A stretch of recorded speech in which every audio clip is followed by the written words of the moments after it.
Hi, everyone. I'm Rick Parkhill. Welcome to another brand storytelling chat where we explore what's transpiring at this increasingly busy intersection of marketing and entertainment.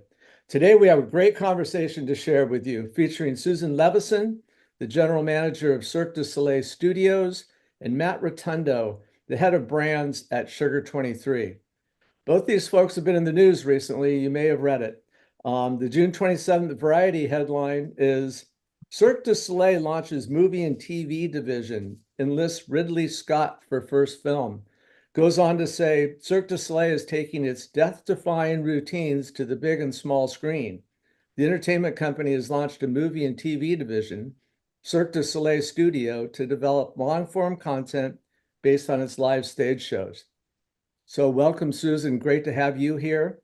Thanks And for from a having June me. 10th Adweek article, Sugar 23 in the news again. You've probably been reading about them frequently. The headline in Adweek was Starbucks launches its own production house, Starbucks Studios.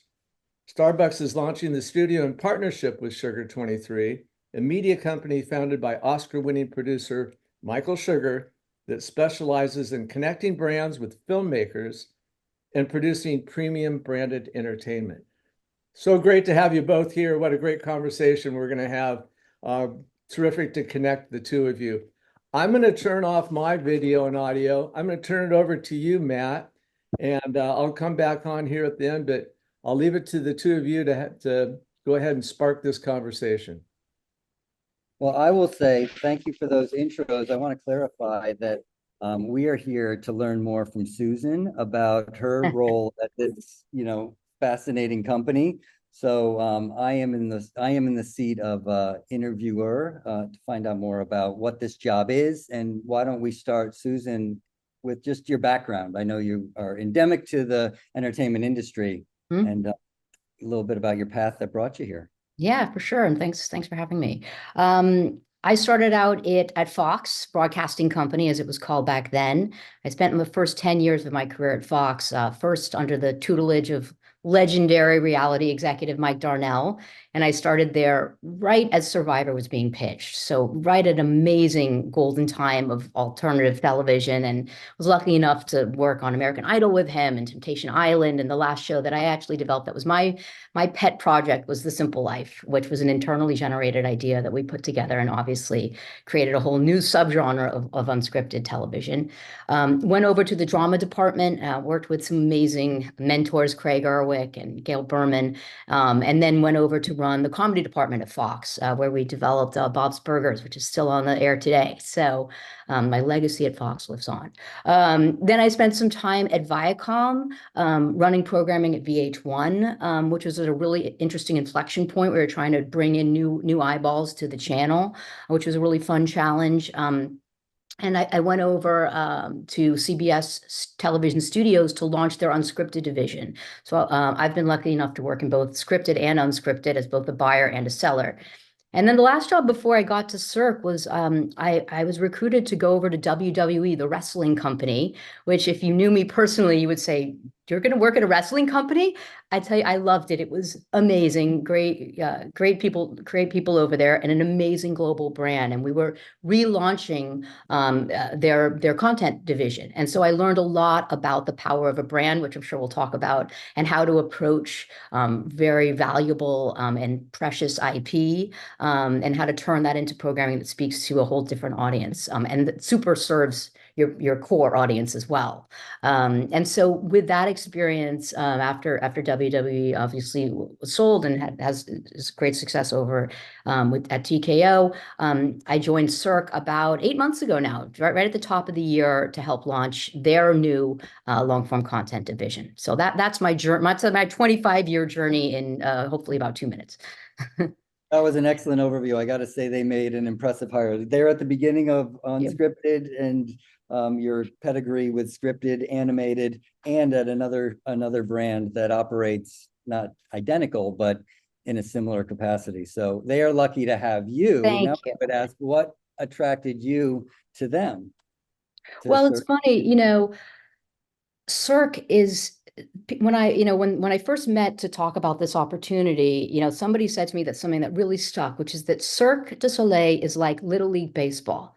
Everybody knows Little League Baseball, everybody. And everybody loves Little League Baseball. There's no one that's going to say, I don't really like Little. And I think Cirque du Soleil, similarly, has an extremely strong brand recognition and is really universally beloved.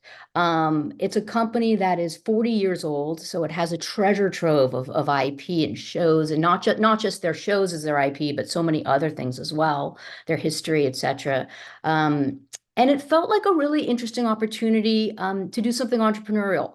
I'm an entrepreneur, sort of, I think, at heart within large corporations. I sort of like the security of a large corporation, but to do something really challenging and that doesn't have a sort of set path was really exciting. And that's something that we did with a lot of success at WWE. So I think all of those things made it feel like a really cool opportunity. Plus, who wouldn't want to go to Montreal a few times a year?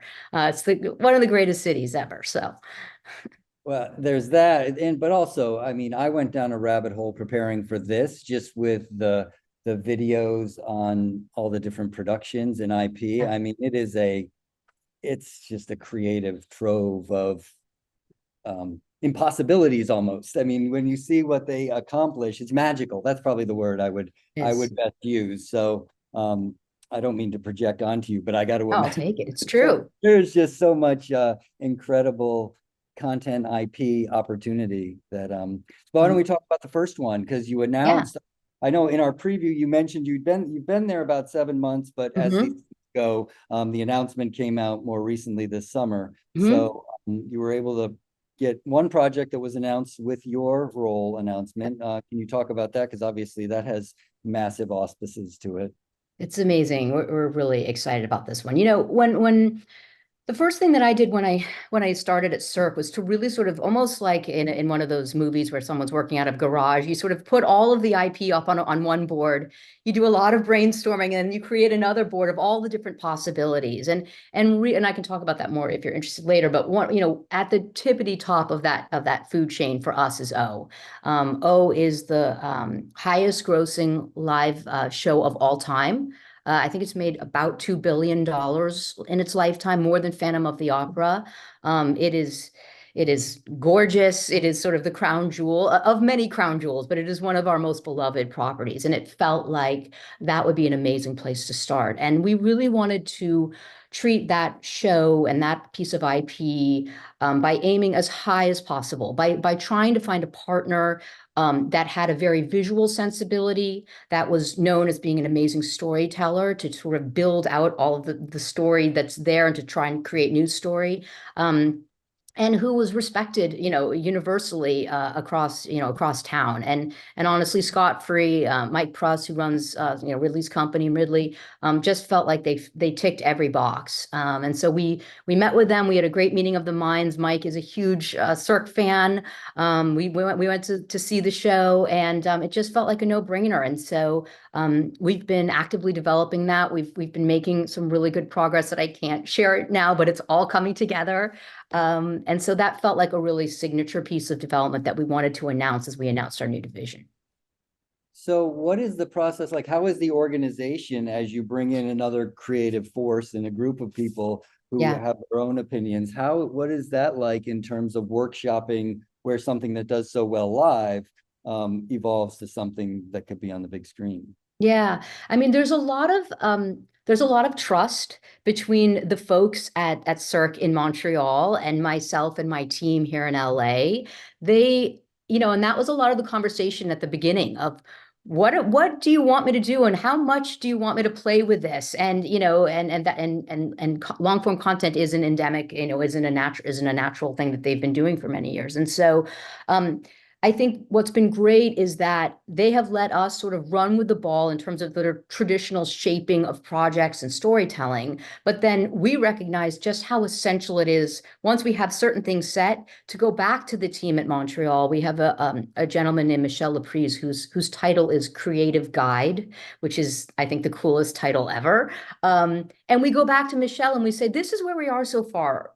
Can you course correct for us? Do you think what are we missing? How can we elevate this? And so it's been a really wonderful dialogue between our division and some of the creative teams in Montreal, and it's worked really well so far.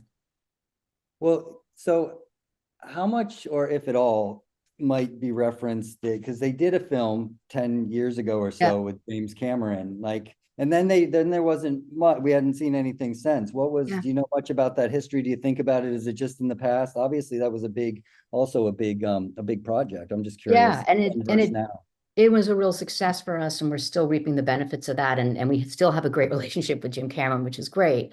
I think Cirque, that was the good first step for Cirque, making a movie with a premium, director and testing out how our IP can be used in different formats. And I think the thing about branded content I've found, and I found this with WWE as well, is it's very hard to do things halfway.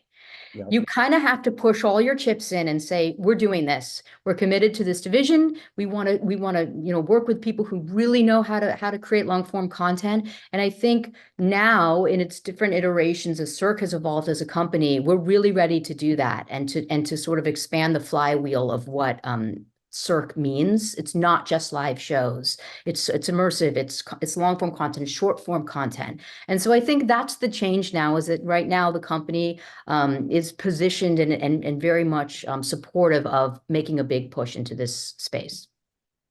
So beyond just the IP, like the shows turning into feature films, can you talk a little bit with as much specificity as you can under current kind of development stages? Sure. Just the different formats and your background leading into it, animated, unscripted. And I guess one part of this is it all IP based, or do you see expansion beyond the different show IP itself? Yeah. Yes. So the cool thing about Cirque is that our demos are like 50-50 split in gender. It's almost exactly 50-50. And our audience, we like to say, is sort of 8 to 88. Like if you go to a Cirque show, there's grandmothers with their grandkids. There's people on bachelorette parties. There's, people in business suits, and there's people from all around the world. So we feel like our audience is very, very broad. And so to that end, we really feel like we don't need to limit ourselves to one genre of programming. And also in this day and age, with so much contraction, I think you limit yourself, any producer, at their peril. You kind of have to take a lot of shots as long as they're well executed and you believe in them and they're excellent.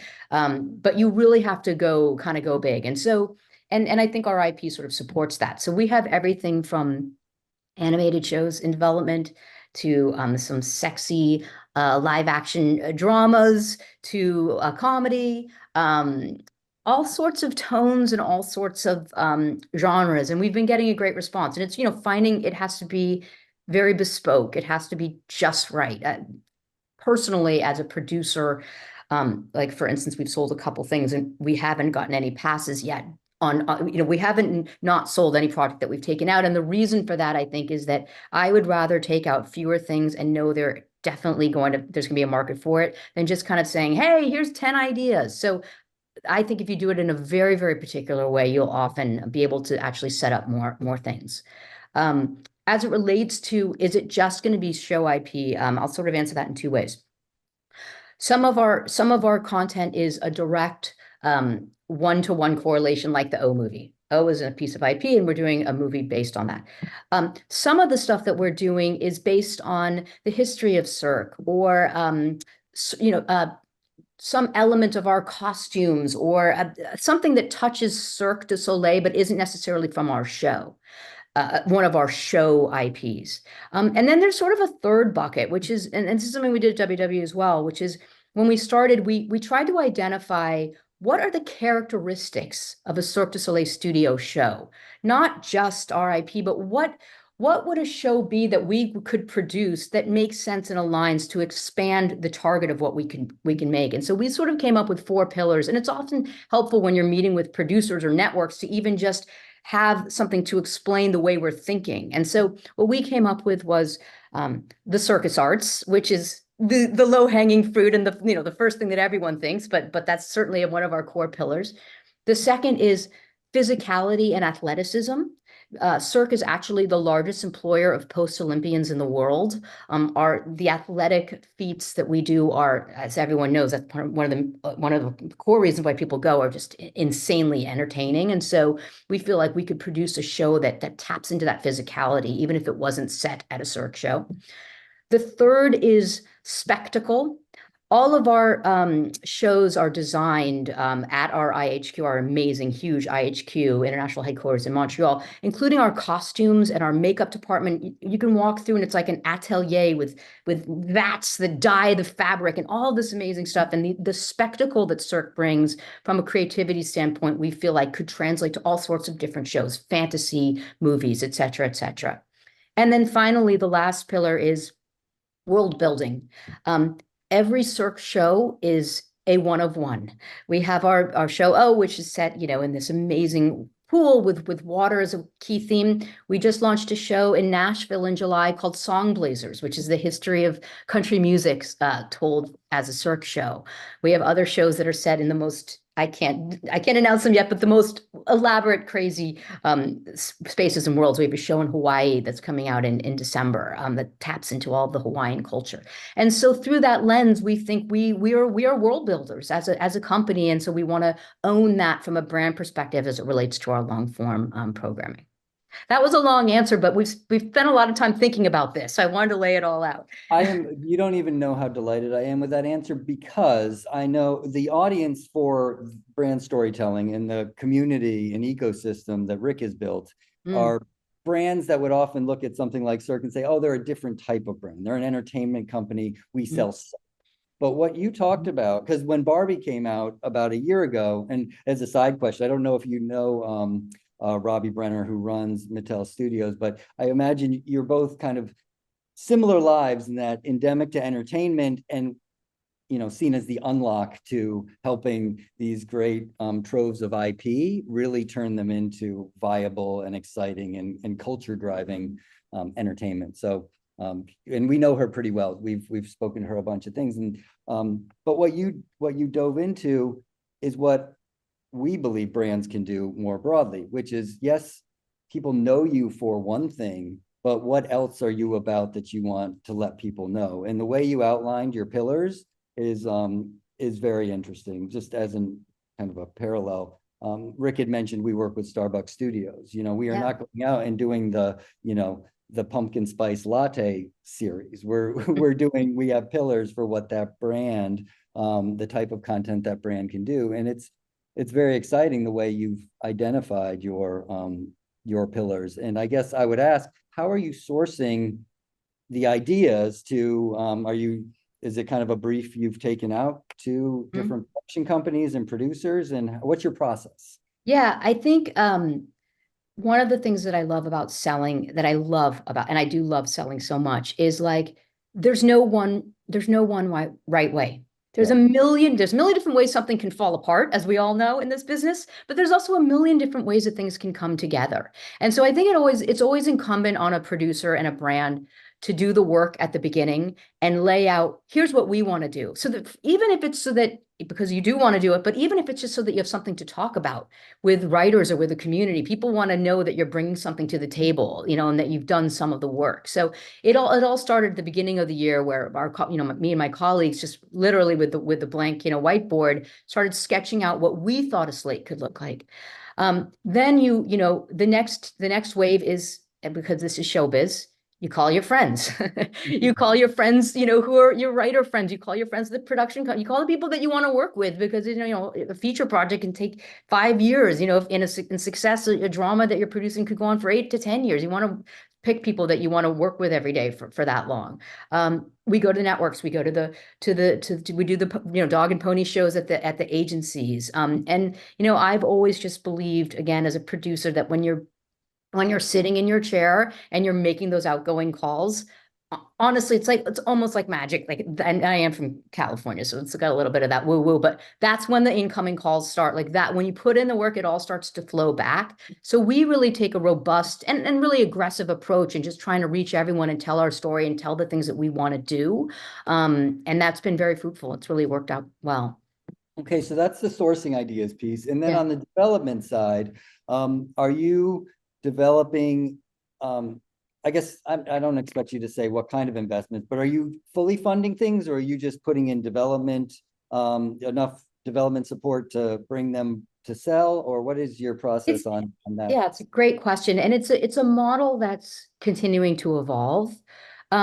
A lot of our early success actually has been in the sort of traditional production company work for hire model, where, you know, we've been able to work with writers who are excited about our brand, and we'll just take it directly to a platform to get a sale. Because in some ways, although you're obviously giving up ownership and you're giving up some financial, it's also a lot quicker to, you know, than saying, let's give you some money to spec out a script, and then you're sort of waiting and waiting. It accelerates the sales process. And I think sometimes when you're building a new division with a brand that hasn't been doing it for a long time, getting some early wins is kind of the key, and getting some momentum. And then I think it enables you to sort of expand out the financing opportunities. That being said, we are strategically investing in things that make sense for us. But right now, we're really focused on building up sort of a traditional slate. It's amazing. And for a lot of questions, one of the questions we get asked often by brands considering doing studios is, you know, hiring a team. Like, what kind of resources do we need? So to the extent you can, what does your team look like? We have a very small team. I'm not going to lie. And frankly, I don't want a big team, because the more bodies you have, the more money you have to make. And when you're a startup, I mean, this is classic startup. If you take on too much, you better deliver. And at a time when the market's, you know, contracting and challenging, I think it's better to be lean and mean. Now that could be my way of justifying my small team as well, psychologically. But we're, you know, it's just a few of us out here in LA. There aren't a lot of distractions. We're sort of left to execute, which I think makes us very nimble. And the idea is that we'll, you know, as we grow, we'll scale. And that's sort of the goal. The 5-year plan is that we'll get bigger, but you got to start small and prove it out. Well, I was hoping that was your answer, that it was small, because that's what we are advising. That's what we're advising brands too, is especially when you have an expert like yourself from the industry, you know who to call to. And I think another distinction that brands don't realize is how collaborative Hollywood is around an exciting project, right? You know, marketers tend to operate in, you know, you do this with this one agency or this one group, and you do this with another. But as I tell them, every TV show and movie is a bunch of competitor production companies that come together to make the thing and then go off and do it again with others. So meaning there's a lot of opportunity for you to lean on, you know, other experts to bring. Definitely. And I think along those lines, I mean, you can't be precious about keeping everything to yourself when you're building. You know, we're developing this comedy, and we could have gone out direct. I mean, I ran comedy at Fox. I know a lot of amazing, you know, comedy writers, and we could have gone out directly to some of our, you know, writer friends. But we were like, for this idea, let's find a producer that we want to partner with to just fill out that package. You know, we're taking money out of our pockets, but we're gaining a producer that, you know, that we trust, that can help us get to a sale quicker, maybe, that has different comedy writer relationships that maybe we don't know. And that's okay. I think one of the things you have to let go of is the idea that you have to keep it all for yourself. You know, success builds success. And if you make, you know, 25% less, it doesn't matter in the long run. So I totally agree with you. Well, you kind of teed up where one of my final questions was going to be, as I looked at the Cirque du Soleil website, you know, there's a section of the partners, brand partners over time. And, you know, there's companies that could lend themselves to maybe a collaboration, like a Liquid Death, for instance, you know, also very highly creative, unexpected brand. But do you ever imagine collaborations with some of the partners? Maybe too early to tell, but I mean, yeah. And we have a robust sponsorship division that is really aggressively looking to build out our corporate partners. And definitely, I mean, I think nowadays, because, you know, because budgets are contracting, and networks are looking for different ways to fund their own shows. I think Yep. now more than ever, they're looking for someone to help with the cost of a show. And if we go into a Netflix or a Peacock or wherever and say, hey, we're going to bring in 20% of the funding on this because we're partnering with Air Canada or MasterCard or Liquid Death. I think now more than ever, networks are totally open to that. It's just finding the right piece of content that works for both brands, and that figuring out a way to make the brand, our partners' investment bear fruit for them without, again, the challenges of making it look like a commercial, et cetera. But if you can navigate that creatively from an economic perspective, I wish I had a partner to come in and take 20% off the budget for every one of my shows. It only gets you to a sale quicker. No, that's terrific. And I think that's a great framework for brands to think about and acknowledge how the changes in the Hollywood industry really paved the way for brands who are willing to think this way to Definitely. enter the space. So I think Yeah. that's about the amount of time we asked of you. We went over a little Okay. bit. Thank you. And when do you expect O to potentially make its way into the world that we can all see it? I'm not sure, it's a feature. So, feature development, we'll see, but we're moving quickly and we're making progress. So I would say stay tuned. How about that? That sounds terrific.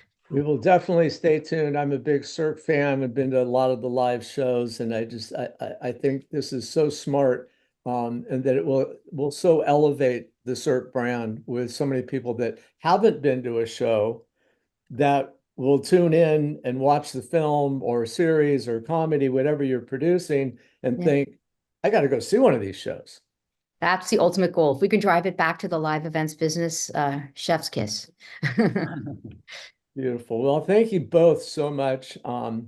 Matt, I know I'll see you in January. Susan, love to have you out in Deer Valley with us.